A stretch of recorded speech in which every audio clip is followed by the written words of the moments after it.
Hey, it's Carly Burr, and welcome back to Taking Life Offline. We spent all this time getting to know other people, making new friends, consuming others' lives, trying to get an idea of who they are. But how much time do we spend on ourselves, getting to know us? It's important to know you. I've been thinking about this a lot lately as I have two little girls who are the center of my world, and each day revolves around them and is centered around their needs. And I wouldn't have it any other way. It's the best, most rewarding and exhausting job that you never get a break from. You don't clock out and go home to be yourself instead of a sales associate at this and that company or fill in the blank with whatever business place. I'm a mom 24/7. At the moment, I'm actually more Carly than mom because my 2.5-year-old has been calling me Carly because she sees everyone else call me Carly. And so she thought she wanted to try it out too. So I guess I'm mostly Carly 90% of the time. But maybe you can relate if you're a parent, or maybe you relate in a different way, whether you're a spouse, a girlfriend, a boyfriend, a sister, a daughter, whatever it is.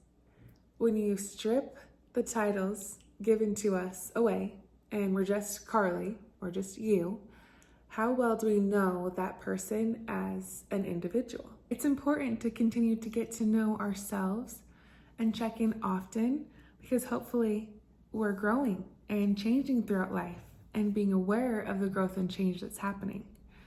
I think being aware makes a difference in how we feel about ourselves and in turn how we feel about others. Often the different seasons of our life brings new versions of us naturally. So rather than still trying to act like and be the person from last season when a new season of your life is in play, trying to align with what the new season is bringing and calling from us, I think can bring us more joy, more peace, and less contention within ourselves and even with others. Okay, this is something I'm experiencing firsthand right now.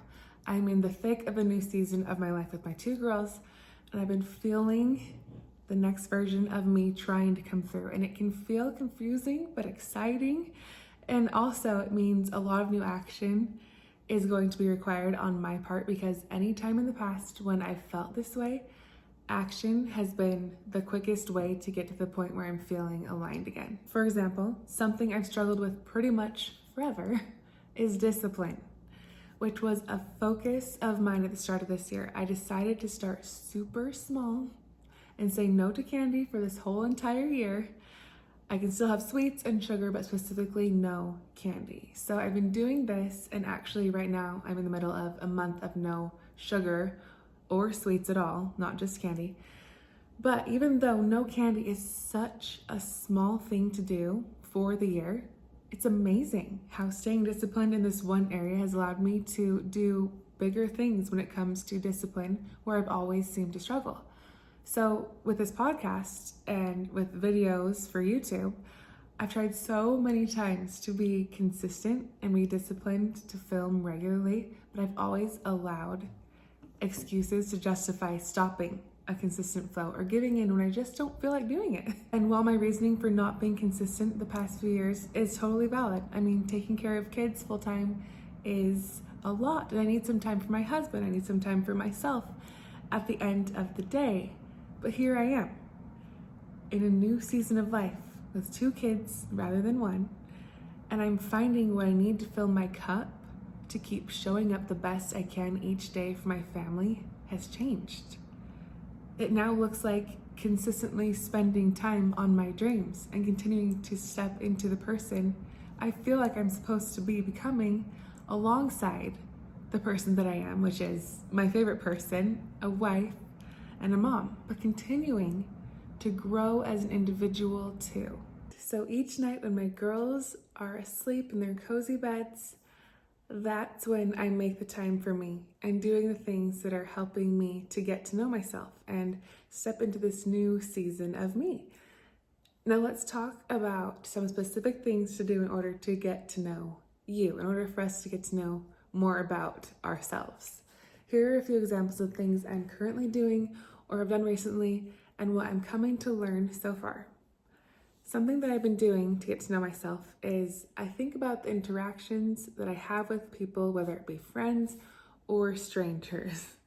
I'm thinking about how our interactions went, things I said and how I reacted, and having it point out to me things I might be insecure about or what types of people I feel best around. And that last part is big for me because I love people. I make friends pretty easily, partly because I have a lot of patience and empathy for people and why they might be the way they are. So it's a big change for me to be more particular with who I spend my time with. And this definitely speaks to the changes that I'm going through.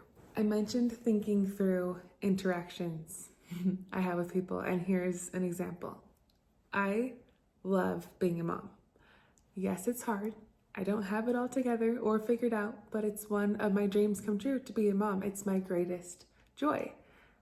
But when I'm talking to other people and they ask, how's it going?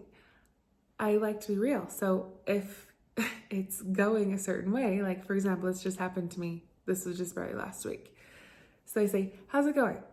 This is one of my friends who I haven't seen for a few months because she moved to Florida. And I said, it's good, but I'm so exhausted. I don't want to be short. I don't want to lose it with my toddler. So it's taking everything from inside my sleep deprived body to keep my cool. And I'm tired. I don't know if I'll be able to have any more kids and be the type of mom that I want to be. That's honestly like how I was feeling last week when I saw my friend. So that was me being real. But then after I went home, I was talking to my husband because he was there, and I said, oh, I don't know, maybe I shouldn't have said all of that, because now what if like it looks like I don't like being a mom or that my kids are bad, and that's not the case. I don't want to like portray it to be that way, because it's just that I'm in the thick of it all right now, and I'm honestly grateful for the challenge and the growth and the opportunity to be their mom. They're my pride and my joy, and they're everything to me, and I feel like I just talk negatively about them, and so I'm like feeling guilty and I'm feeling all these things. All those thoughts are just running through my head, and in conclusion, I'm worried about what they're thinking about me. I'm worried about how she's perceiving, me to be in this situation. It's something that I'm clearly insecure about. The struggle of being real, not just saying, yeah, everything's good, life's wonderful, I'm being real, and I'm speaking about how I'm currently feeling in that moment or lately. But it was coming across as negative, which is not something that I want to be. So I'm someone who I think, like most people, cares what other people think. I want to leave a conversation feeling like I was being myself and that people feel better after being with me, not brought down or thinking something of me that just isn't true. And not caring what people think is something I've really been able to overcome in actually a lot of areas of my life. I'm far from perfect at it, but motherhood has been one area specifically I'm realizing I'm still not confident in my abilities, even though I'm doing my very best, and honestly, I think I'm doing a pretty good job. But I also have to note that I'm a people pleaser, so that's one that I always battle with, and I'm trying so hard to work on because it's tricky, especially when it comes to family and people who you're close to. So being self-aware and honest and observant, not to the point where you're just picking every little thing about yourself apart, but in a healthy way, where you're being honest in order to see your tendencies and point out insecurities in order to work through them. It's also important to point out our strengths as well. Areas that we're confident, areas where we're feeling good, like we're doing well in this area. It's easier for me to do the opposite, but I know it's necessary to recognize the good things too. Another way to get to know you is to ask someone who knows you really well. For me, that would be my husband. I ask him, how do you think I am? Or in this type of situation, like how do I appear to be? What are the things that I'm doing? Like how do I come across? Like tell me as an outsider, who am I? I like to do this because it's helpful to see things from another's point of view. Another way is to pay attention to what you think about when you're by yourself. What is on your mind? What are those reoccurring thoughts? What do you think about? Also, how do you choose to spend your time? If you had a free day to do anything you wanted, what would you fill that day with? Who would you choose to fill it with?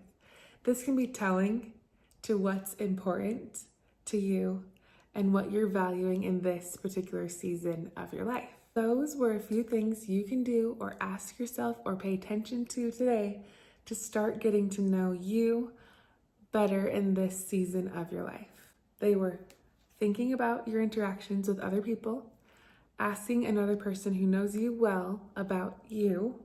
Ask them for feedback and what they observe about you in whatever area you're focusing on. Next, pay attention to your thoughts. What often occupies your mind, and how would you choose to spend your time when you have free time? This can identify what's important to you in this season of your life. You know, I think it's a beautiful, exciting, although challenging place to be in the thick of a changing season. I'm experiencing this right now, and maybe you are too. But I know if we lean into the changes we feel, we allow ourselves space and permission to change and become the next version of us, put our pens down on our next chapter, so to speak, we will soon begin not only stepping into, but walking head held high and heart full, knowing who we are and being proud of the person we've worked so hard to discover and become. So many wonderful feelings and confirmations come when we truly know ourselves. It's worth the effort. It's worth the discomfort, the deciphering that we might have to go through as we transition through change. So own this season. Take the time to get to know you. And if you're not satisfied with who you find through this process, it may be time to answer to the feelings and actions that may be pulling at you, calling you to change. It is time for our action step for the day. I encourage you to make time for yourself.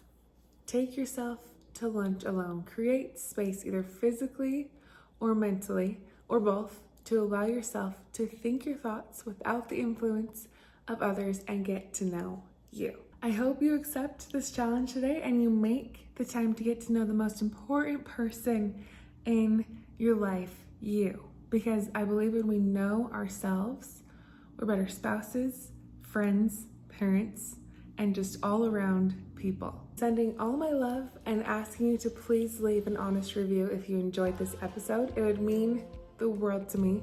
And if you see something that I could do to improve, leave a review letting me know that too, because I'm always learning and open to constructive feedback.